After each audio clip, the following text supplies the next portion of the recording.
Kafanda pembeni nayo yango ne makasi nanga nayo kaka mongongo nayo yango ne sengo nanga kafanda pembeni nayo yango ne makasi nanga mongongo nayo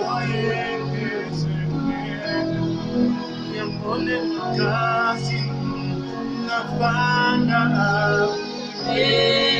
nayo nafanda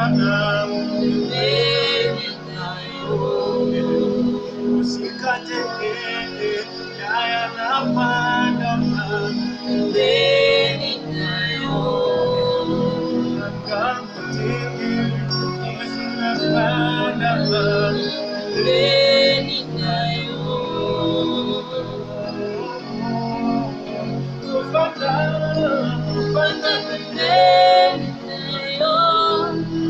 Yangone makasi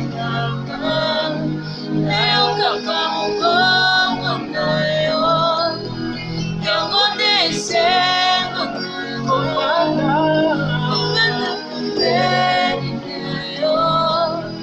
yangone makasi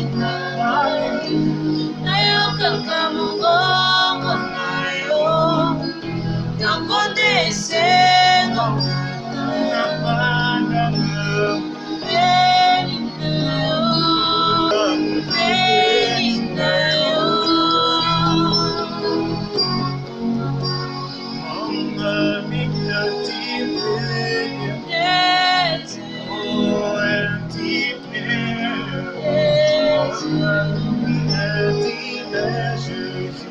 C'est lui qui nous amène gloire en gloire. Jésus,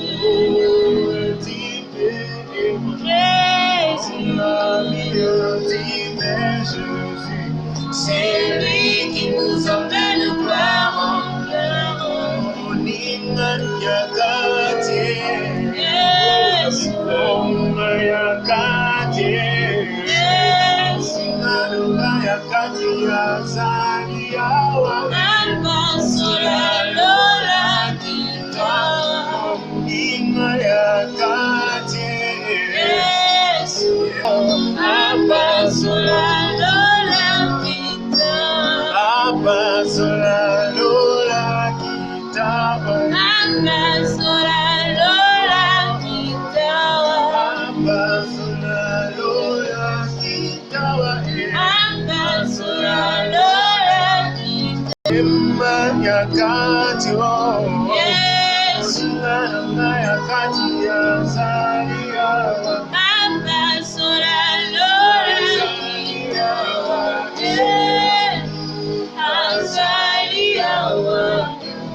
Bonsoir peuple de Dieu, le peuple béni de l'Éternel, le peuple élu du Seigneur, les rachetés. Que le Seigneur vous bénisse encore ce soir. Nous sommes au rendez-vous avec le Seigneur pour vous parler, vous amener la bonne nouvelle dans vos maisons, là où vous êtes, au bureau, au travail, au service. La bonne nouvelle, elle est importante pour la croissance spirituelle, pour augmenter votre énergie spirituelle. Alors ce soir, sans plus tarder, bénissons le Seigneur parce qu'il nous a gardés, il nous a protégés, il nous a donné ce souffle de vie. C'est pour annoncer la bonne nouvelle, c'est pour rendre grâce à Dieu pour tout ce qu'il a fait pour nous. Ce soir encore, j'ai un bon message pour toi. J'ai une révélation dans quelques minutes qu'on veut partager avec vous. Nous sommes dans le livre de Jean. C'est une histoire connue de tout le monde. Tu as parfois prêché, on t'a parfois enseigné, mais il y a une particularité. Je voulais juste te rappeler quelque chose. Nous sommes dans Jean chapitre 11, le verset 39 à 43. Nous lisons vite au nom du Seigneur Jésus. La Bible dit, Jésus dit, enlevez, dans d'autres versions dit ôtez la pierre. Ici c'est enlever la pierre. Marthe, la sœur du mort, lui dit, Seigneur, ils sont déjà, car il y a 4 jours qu'il est là. Jésus lui dit, ne t'ai-je pas dit, voilà, que si tu crois, tu verras la gloire de Dieu.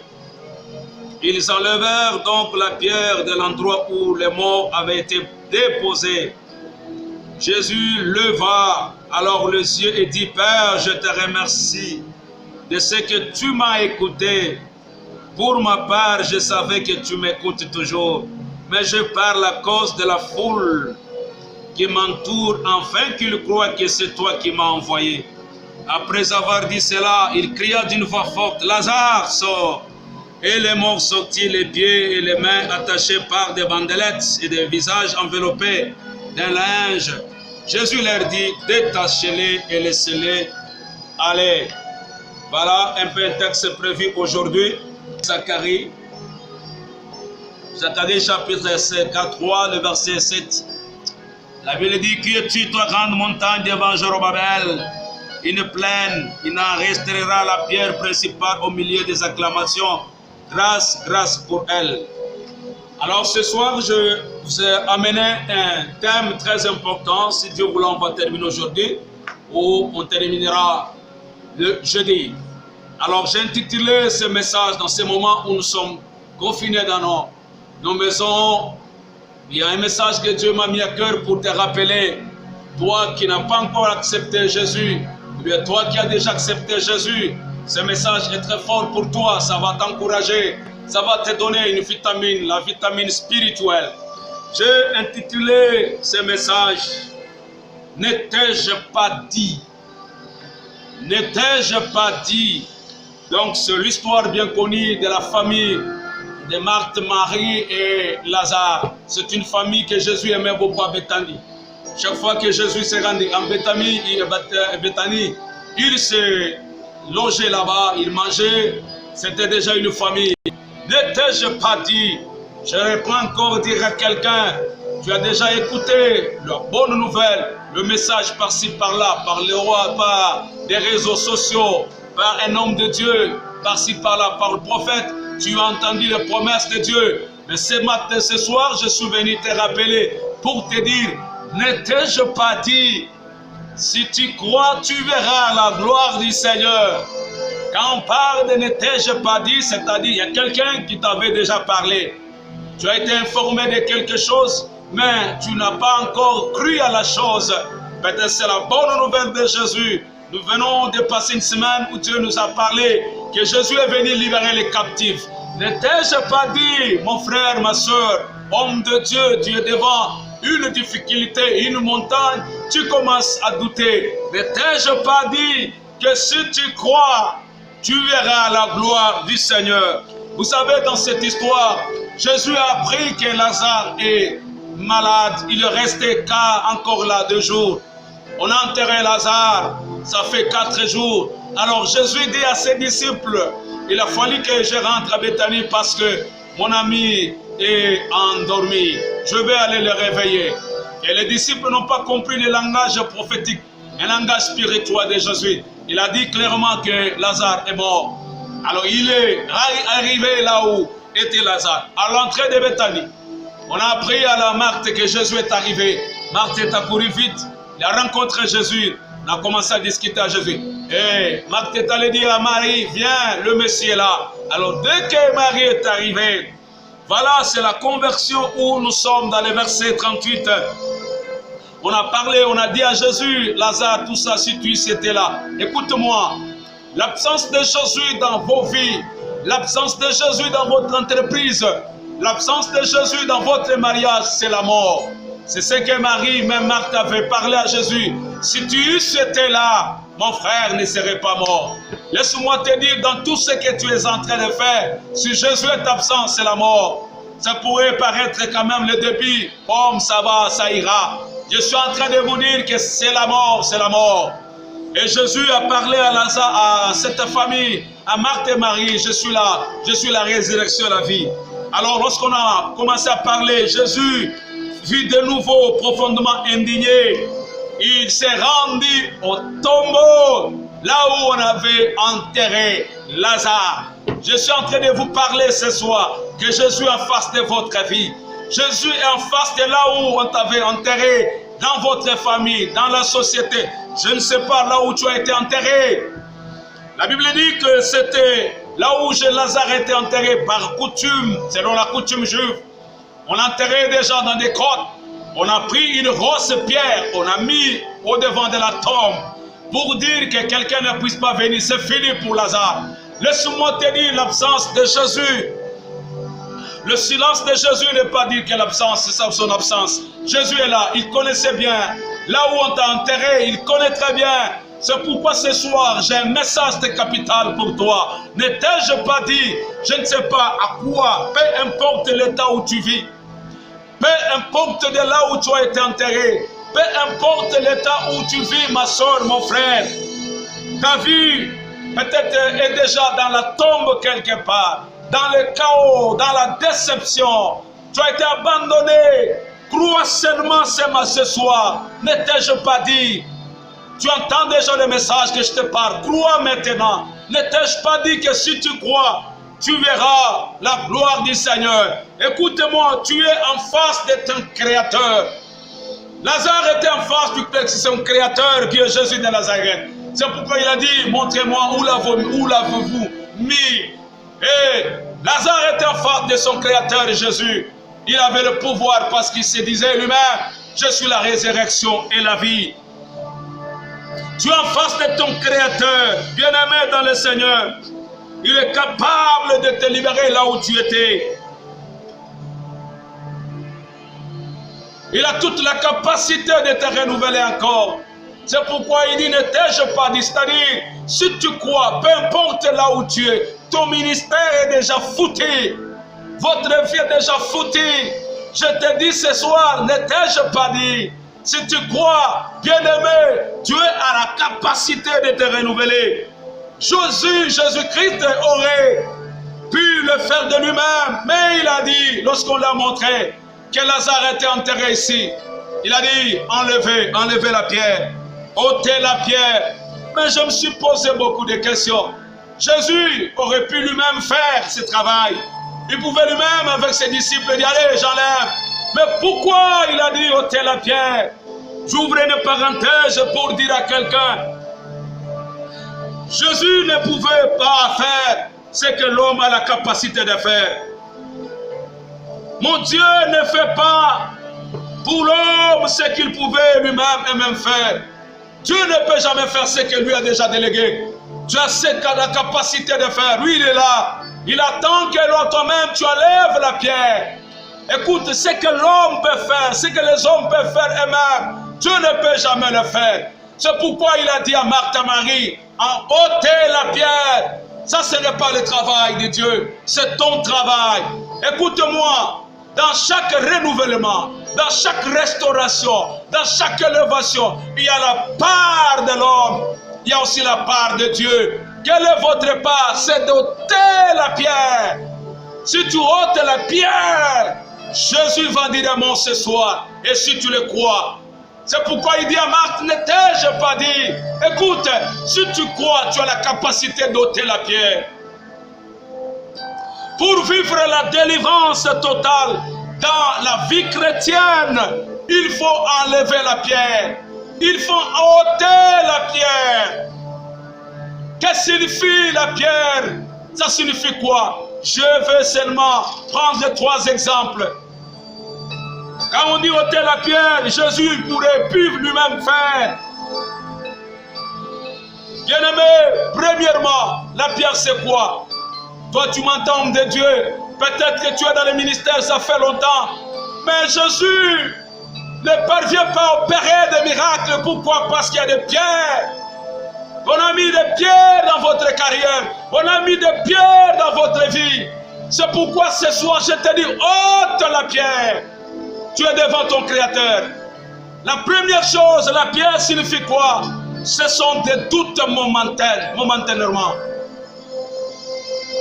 Des doutes momentaires, bien-aimés. Dans la Bible, il y a beaucoup de personnages qui ont aussi réagi en face de ces dilemmes que Marthe avait devant Jésus. Marthe avait ce dilemme. Lorsque Jésus lui a dit, Marthe dira, oui Seigneur, je sais que tu es la résurrection, tu les ressusciteras le dernier jour. Marthe avait aussi ce doute momentaire. Il y a des gens, dernier tu es dans l'église, dans le ministère. Il y a des pierres autour de toi, de ton ministère, autour de votre vie conjugale. Je suis venu te dire ce soir, ôte ces doutes-là. Il y a beaucoup des hommes de Dieu dans la Bible qui ont aussi réagi face à ces dilemmes de doutes momentaires. Je prends l'exemple d'Abraham. Nous sommes dans le livre de Genèse, le chapitre 15, le verset 8. Lorsque Abraham avait aussi ce problème, Dieu lui a apparu, lui a dit de bonnes choses.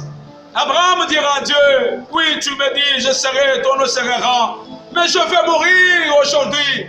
Je n'ai pas un héritier, c'est Eliezer qui va hériter, qui sera l'héritier de mes biens. Et Dieu lui a fait sortir en dehors. Abraham a commencé à compter les étoiles. Et après, Dieu lui dira, ce que tu as fait, ce que tu as compté, ce sera ta postérité, les descendances. Dieu lui a fait encore sortir dehors. Il a commencé à dire, tu vois, ça sera aussi ta descendance. Écoute la réponse d'Abraham. Abraham dit, à quoi connaîtrai-je que je le posséderai? Dans cette réponse, il y avait aussi un doute momentaire. Abraham avait aussi un peu de doute, mon frère. C'est pourquoi je suis venu te dire, dans tout ce que Dieu t'avait promis, dans tout ce que Dieu t'avait parlé, par des prophètes, par des pasteurs, des hommes de Dieu, peut-être que tu as vu des rêves, des songes, ne doute pas. Crois, tu verras la gloire du Seigneur. Ne t'ai-je pas dit? Dieu ne t'avait pas dit. Il y a parfois, les gens commencent à se mesurer par rapport à la vie, à la conjoncture. Écoute-moi, nous ne dépendons pas du pays, de l'économie du pays, mais nous dépendons de Dieu. Je suis venu te dire, ne t'ai-je pas dit que si tu crois, tu verras la gloire du Seigneur. Abraham avait douté, il avait un peu de doute. Il dit à Dieu, à quoi reconnaîtrai-je que je posséderai cet héritage? Parce qu'il commence à se regarder par rapport à ce qu'il est en train de vivre. Plus âgé, mais Dieu lui dit, tu auras un héritier. Je suis en train de dire aux femmes stériles, en train de dire aux femmes qui ont déjà atteint un âge avancé, aux hommes, ne doute pas de ce que Dieu a déjà parlé. Il a dit dans sa parole, dans le pays que vous allez entrer, il n'y aura pas de femmes stériles, même celles qui avortent. Écoute-moi, ta vie ne demeurera plus encore dans cette tombe. Crois, tu verras la gloire du Seigneur. C'est Gédéon. Lorsque Gédéon, l'ange lui est apparu, il lui appela voyant héros. C'est toi qui battras mendiant comme un seul homme. Et après avoir conversé avec l'ange, écoute ce que Gédéon a dit à l'ange. Il dit, si je trouve grâce à tes yeux, montre-moi un signe pour montrer que c'est toi qui m'as parlé. Mais Dieu lui a déjà apparu, il lui a déjà parlé. Écoute ce que Gédéon a dit. Montre-moi un signe pour que ça prouve que c'est toi qui m'as parlé. Et Dieu lui a montré. Et Gédéon a dit, reste ici Seigneur, Si réellement c'est toi qui m'as parlé, voilà, j'aimerais ça. C'est pourquoi je suis en train de te dire, c'est que Dieu n'est pas un homme pour mentir, ni un fils de l'homme pour se repentir. Ce qu'il a déjà parlé, ça va se réaliser. C'est pourquoi je suis venu t'interpeller ce soir. Ne t'ai-je pas dit que si tu crois, tu verras la gloire du Seigneur? Enlève le doute qui est en toi. Peu importe ce que tu es, peu importe là où tu es, enlève le doute, ce que Dieu avait dit, ça va se réaliser. C'est pourquoi, lorsqu'on a enlevé la pierre, Jésus a dit, Lazare sort, et Lazare était sorti. Croyez-moi ce soir, si tu crois, tu sortiras de là où tu as été déposé. Ne t'ai-je pas dit que si tu crois, tu verras la gloire de Dieu? Deuxième chose que tu dois enlever ce soir, c'est quoi? L'incrédulité. L'incrédulité a empêché que l'œuvre de Christ en Nazareth puisse encore se manifester. C'est ce que la Bible dit. Jésus est empêché par l'incrédulité des pharisiens. En Nazareth, Jésus n'avait pas produit beaucoup. Pourquoi? Même la Bible dit, Jésus ne fit pas beaucoup de miracles dans ces lieux à cause de l'incrédulité. Ça c'est Matthieu chapitre 13, verset 38. Jésus n'avait pas produit beaucoup de miracles à Nazareth à cause de l'incrédulité. Il y a un peu de l'incrédulité en toi. Parfois tu as dit, j'ai déjà atteint la ménopause. J'ai déposé par-ci par-là. Ça n'a pas tenu. Écoute-moi. Crois seulement ce soir. Tu verras la gloire du Seigneur. Ton mari qui était déjà parti, il rentrera. Il te cherchera. C'est pourquoi je suis venu te dire, ne t'ai-je pas dit que si tu crois, tu verras la gloire du Seigneur. Enlève l'incrédulité. Si Jésus n'avait pas produit beaucoup de miracles, si Jésus n'avait pas opéré dans votre vie, ce n'est pas que Jésus est incapable, c'est à cause de l'incrédulité. La troisième chose, ce sont les biens de ce monde qui empêchent. Le bien de ce monde a empêché le jeune homme de devenir un disciple de Jésus. Si nous lisons Luc chapitre 19, le verset 22, lorsque Jésus a dit, va vendre tout ce que tu as, à cause des biens de ce monde, nous empêchons de Jésus à opérer. Écoutez-moi, mon Jésus n'est pas mort. Il était mort, il est ressuscité, il est vivant. Ce qui t'empêche que Jésus opère, qu'il dise ces mots, que tu puisses vivre les miracles, ce sont les biens de ce monde. Beaucoup de gens aujourd'hui, à cause de ces biens, de plaisir de ce monde, empêchent que Jésus ne puisse pas opérer. Enlève. C'est pourquoi la Bible dit que ne vous contentez-vous de ce que vous avez. Ne vous inquiétez pas des choses de ce monde. À cause de ces choses, beaucoup de chrétiens empêchent aujourd'hui beaucoup de gens, à cause de ces biens, à cause des postes élevés, à cause des grades, ils empêchent à suivre Jésus. Écoutez-moi ce soir. Troisième chose, ce sont des liens familiaux qui ont empêché un homme aussi de suivre Jésus. Si nous lisons Luc chapitre 9, le verset 59, nous allons comprendre que cet homme a été empêché par des liens familiaux qui empêchaient cet homme de suivre Jésus. Peut-être que quand je te parle ce soir, ce sont des liens qui t'empêchent. Écoutez-moi, crois ce soir, tu verras la gloire du Seigneur. Tu verras la main de Dieu. La Bible dit que lorsqu'on a enlevé la pierre, Jésus, il a levé les yeux. Ça, c'est le deuxième point. Lorsque nous sommes accablés par ton problème, par des situations compliquées, que tes regards ne soient pas fixés vers les hommes. Jésus n'avait pas regardé ce qui plairait. Jésus n'avait pas fixé les regards vers les gens. Lui-même a dit, Seigneur, je te rends grâce du fait que tu m'as déjà exaucé. Si je prie aujourd'hui, je ne prie pas pour que tu m'exauces, mais je prie pour ces gens, les incrédules.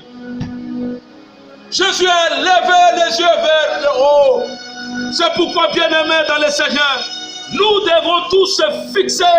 Fixons les regards vers le ciel pour recevoir la solution. Ce n'est pas moi, le prophète Moïse, qui te donnera la solution. Ce n'est pas l'église qui te donnera la solution. La solution vient d'en haut. C'est pourquoi la Bible dit que tout don parfait et toute grâce excellente vient d'en haut. Regarde le haut en haut, tu trouveras la solution. La solution viendra que de Dieu lui-même. C'est pourquoi je te dis, crois à ce message, tu verras la gloire du Seigneur. La Bible dit que celui qui tourne le regard vers le ciel sera rayonné de gloire. Si tu tournes le regard, si tu regardes, peu importe ton problème, tu seras rayonné de gloire. Or, la gloire, c'est quelque chose qui éblouit, c'est quelque chose qui paraît, qui est clair. Je ne sais pas, peut-être ça fait longtemps que tu as demeuré dans les ténèbres. Si tu tournes le regard vers Dieu, tu seras rayonné de gloire. C'est pourquoi je te dis, crois seulement ce soir à ce que je te parle. Tu verras la gloire du Seigneur. Si nous lisons dans Ésaïe chapitre 40, il y a quelque chose, vite, le verset 26 nous dit quoi? Bien-aimé, crois à ce que je te parle.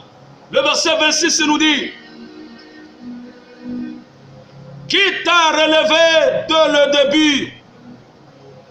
Qui t'a relevé de le début pour que nous le sachions longtemps à l'avance, pour que nous puissions dire, c'est juste, personne ne l'a relevé, personne ne l'a annoncé, personne n'a entendu vos paroles. Bien-aimés, il y a un seul qui est capable de nous relever. La Bible est en train de prophétie d'Ésaïe dit, qui t'a relevé pour que nous puissions, qu'il s'élève pour que nous puissions le voir. Personne n'est capable. Si ce n'est Jésus de Nazareth, si ce n'est l'homme le plus fort qui est capable de te relever. En dehors des regards, la troisième chose, c'était les obstacles. Il y a eu des obstacles devant la prière de Jésus. Quels sont des obstacles? Je viens de te parler ici. C'était la pierre, comme obstacle à la vie de Lazare, aux promesses dans Ésaïe chapitre 40, le verset 4. Et la Bible est en train de nous dire quelque chose. Je vais vite. Toute vallée sera comblée, et toute montagne et toute colline sera abaissée. Je ne sais pas quels sont des obstacles que le diable a mis dans votre vie, dans votre parcours de votre élévation. Tu n'as pas étudié pour rien. Il y a des obstacles. Pour Jésus, c'était la pierre. Lorsqu'on a levé la pierre, Lazare était sorti. Je ne sais pas quels sont des obstacles, mais la Bible nous dit dans Ésaïe, j'aime beaucoup ce message. La Bible nous dit, dans Ésaïe, le verset 4 nous dit, toute vallée sera comblée. Peut-être que tu es en train de traverser la vallée de l'ombre et de la mort. Tu es en train de traverser la vallée des manquements, la vallée de l'instabilité totale. Ainsi parle le Seigneur. Il dit, si tu crois, n'ai-je pas dit que la vallée sera comblée? Si tu crois, je ne sais pas quelle est votre vallée. Tu es en train de traverser la vallée de l'ombre et de l'insécurité, de la pauvreté. Écoute ce que la Bible dit. Toute vallée sera comblée, et toute montagne et toute colline seront abaissées. Les collines seront abaissées. N'ai-je pas dit? Si tu crois, tu verras la gloire du Seigneur. En d'autres termes, n'ai-je pas dit que si tu crois à Jésus, les montagnes seront abaissées, les collines seront abaissées, les vallées seront comblées, parce qu'il y a un homme qui est mort sur la croix de Golgotha. Si tu me crois, tu verras ces choses s'accomplissent, bien-aimé. Je te dis ce soir, ne t'ai-je pas dit que tu verras la gloire du Seigneur? Dans Ésaïe 45, le verset 2 nous dit quoi? Il y a encore une pensée. Je ne sais pas, quelles sont des montagnes, quelles sont des collines. Jésus est capable de les faire abaisser. Peut-être ça peut être des paroles parlées, des choses qu'on a mises en toi. Ce soir, ça va être transformé, ça va s'abaisser, parce qu'il y a un homme qui a parlé. Dans Ésaïe 45, verset 2, la Bible nous dit quoi? Écoute ce que la Bible nous dit, c'est très important. Je marcherai moi-même devant toi. Alléluia. Laisse que ce soir que Jésus marche devant votre mariage, devant votre mari, devant tes enfants. Il dit, je marcherai moi-même devant toi. Et lorsque Jésus est devant toi, qu'est-ce qu'il doit faire? J'aplanirai le pente dans votre vie. Je mettrai en pièces les portes de bronze et je briserai les verrous en fer. Voilà, j'aime beaucoup l'homme de Galilée. Si tu crois ce soir, il dit, moi-même je marcherai au-devant de toi. Qu'est-ce qu'il doit faire? Il doit aplanir le pente qui est au-devant de toi. Dans votre vie conjugale, dans votre ministère, il y a des pentes. Dans votre pays, il y a des pentes. Laisse que Jésus puisse aplanir. Et lui-même, lorsqu'il va aplanir, il va mettre en pièces les portes en bronze. Il va mettre en pièces. Il va anéantir. Il va détruire. Il va briser. Les verrous en fer seront brisés ce soir. Les portes de ce jour de mort seront brisées ce soir. Ne t'ai-je pas dit? Si tu crois, les portes en fer seront brisées. Jésus est capable de te faire sortir de là où tu étais. À condition que si tu le crois, tu verras la gloire du Seigneur. Écoute-moi, bien-aimé. Dieu fera marcher. Dieu marchera dans ta vie. Lorsque tu crois ce soir, Dieu te fera marcher dans des voies non conventionnelles. Je peux prendre l'exemple de cet homme qui était aux piscines de Bethsaïda. Les gens pouvaient être guéris quand il s'est jeté dans l'eau. Mais la Bible nous dit que cet homme a eu le miracle. Il a eu la guérison. Ses habits n'étaient pas mouillés. Il n'avait pas eu la guérison comme tout le monde. Il n'était pas jeté dans l'eau. Mais il a crié à l'homme de 33 ans. Je suis en train de te dire, ne t'ai-je pas dit que si tu crois, Dieu va marcher, tu marcheras dans des voies non conventionnelles. Les gens pouvaient te piéger quelque part, mais ils entendront que tu es élevé, tu es béni, tu es guéri, tu as trouvé le mariage dans des voies non conventionnelles. Écoute-moi ce soir, je suis presque à la fin de mon ministère, de mon message. Je suis en train de te dire, si tu crois, tu verras la gloire du Seigneur. Il y a des voies par lesquelles Dieu peut t'amener pour vivre les miracles. Aujourd'hui, il y a beaucoup de gens, les abstractions du monde, le plaisir du monde ont empêché la femme de l'autre de fuir Sodome et Gomorrhe. Si vous lisez dans Genèse chapitre 9, verset 16, qu'est-ce qui a fait que cette femme puisse être transformée? C'était les abstractions du monde. Que le plaisir du monde, bien-aimé, ne puisse pas t'empêcher. Crois, tu verras la gloire du Seigneur. David, le fait d'essayer l'armure de Saoul a retardé David. Si nous lisons dans 1 Samuel chapitre 17, verset 39, là nous voyons, David a pris l'armure de Saoul. Il a essayé un peu. Il disait à cause de l'armure de Saoul. Aujourd'hui, beaucoup de gens ont raté leur vie. Ils ont raté leur mariage. Pourquoi? Parce qu'ils ont emprunté. Ils ont pris les idéologies. Combien aujourd'hui il y a des gens qui se sont divorcés? Pourquoi? Parce qu'ils ont essayé à prendre l'armure, le conseil. C'est pourquoi la Bible dit, ne vous mettez pas sous le joug. Les mauvais amis corrompent les bonnes mœurs. Écoutez-moi, David a essayé, ça a retardé. Heureusement pour David, il a dit, je ne suis pas accoutumé à porter l'armure de Saoul. Il a enlevé. Enlève ces choses. Enlève, crois seulement.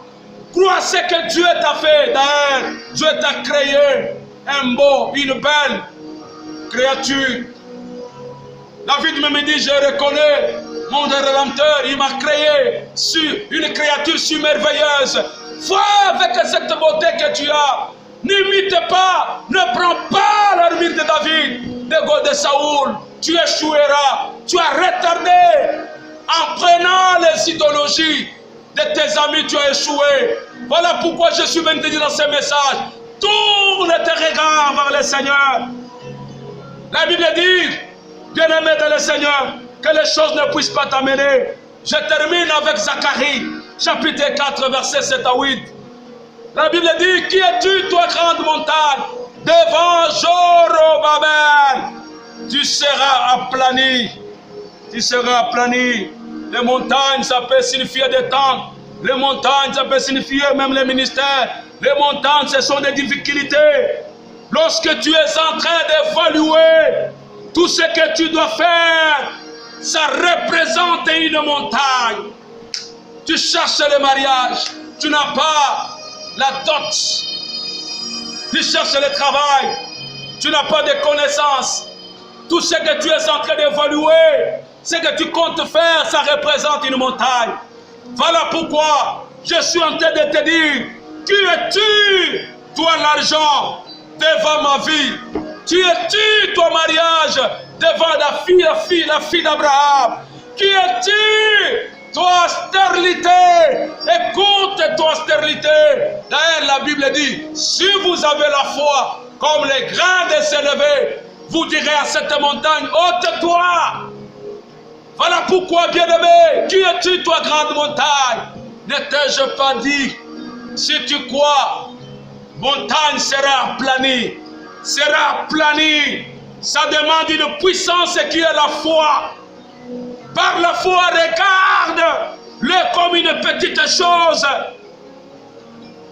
Regarde toutes les montagnes, tout ce que tu évalues. Qu'est-ce que tu comptes faire? Regarde-les comme une petite chose. C'est ce qui a donné à David la victoire. Il a regardé Goliath comme un chien. D'ailleurs, Goliath même a dit, toi tu viens avec une pierre. David a dit, tu viens avec des lances et des javelots. Mais moi je viens au nom de l'Éternel, le Dieu des armées. Écoute-moi, que Dieu te donne les yeux de la foi et que tu regardes ce que tu comptes faire comme une petite chose.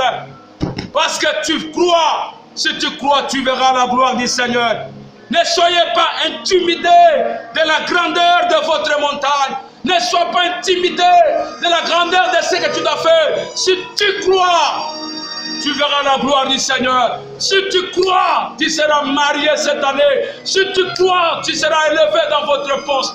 Il y a des gens qui sont en train d'occuper votre poste. Crois-moi, c'est pourquoi je t'annonce ce message ce soir. Ne t'ai-je pas dit? Rappelle à ton mari, rappelle à ta grande sœur, rappelle à ton frère. Ne t'ai-je pas dit que si tu crois, tu verras la gloire du Seigneur? Là où les gens voient grande montagne, mais vous regardez comme une occasion de votre élévation. Avec la foi, tu peux engloutir les montagnes de la souffrance. Avec les yeux de la foi, là où les gens regardent comme des grandes montagnes, mais toi regarde comme les occasions de votre élévation.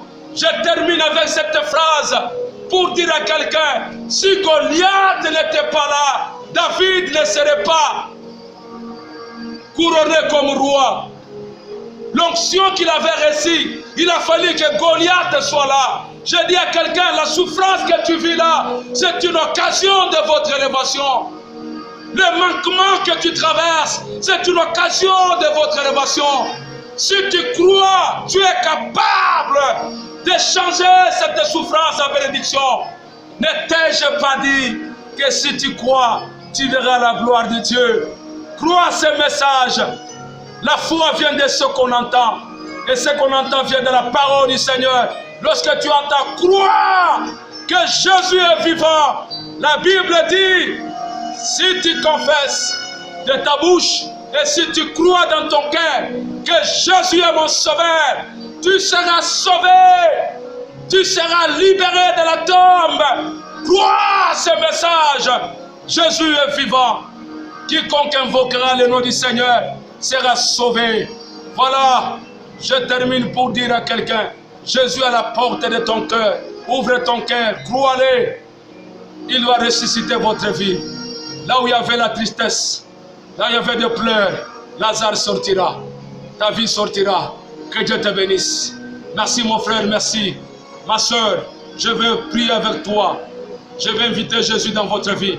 Là où tu es dans ta maison, confiné, ouvre seulement ton cœur, Jésus va pénétrer. Je veux prier pour toi. Prie ensemble avec moi. Par la foi, Jésus va faire un miracle ce soir.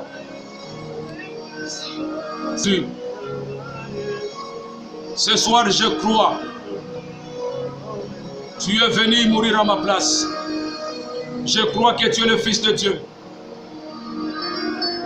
Tu es apparu pour détruire les œuvres du Seigneur. J'ouvre mon cœur maintenant. Je t'accepte dans ma vie comme Seigneur et Sauveur.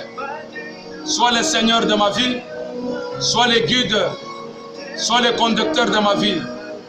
Viens me sauver, viens me libérer. Je crois ce soir que tu es la résurrection et la vie.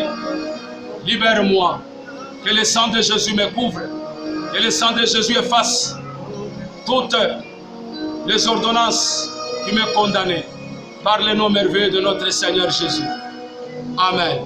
Que la grâce de Dieu, Jésus qui est vivant, pénètre maintenant, brise le doute, brise l'incrédulité, brise les passions, le bien de ce monde, les désirs de ce monde sont ôtés et que ce message produise un miracle au nom du Seigneur Jésus. Amen.